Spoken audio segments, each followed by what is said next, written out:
Hello and welcome to the Late Game Show. I am your host, Chuck That Estes. Here I present builds in a very late game setup and give my thoughts, pros and cons on it. So today presenting to the late game show is the Mind Blast Sin with a total attack power of almost 15k per cast. With 174 faster cast rate we hit the last frame possible, meaning we go pew pew pew and that extremely quickly.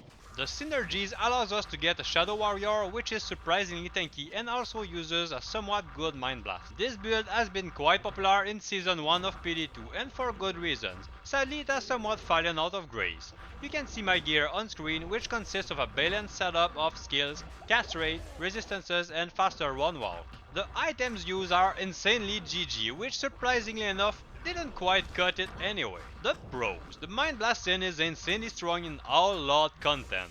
She can move and cast quicker than your premature ejaculation. A decent single target damage thanks to Psychic Hammer. Fairly safe with Cloak of Shadows. Has a high HP pool since the gear requirement is fairly low. Has decent block chance at almost 45%. A good tank with Shadow Warrior.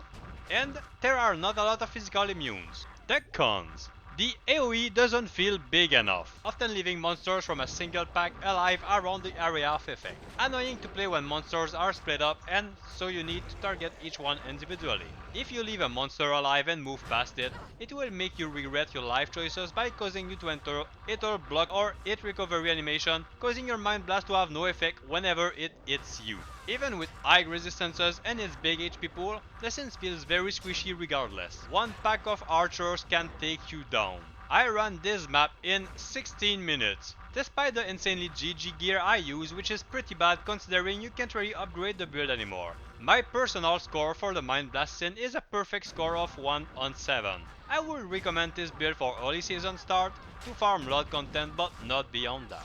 And there we go. I do plan on making a series of some sort. If this kind of stuff is of interest to you, please leave a like and comment. If you aren't already, subscribe and join my Discord channel by following the link down in the description.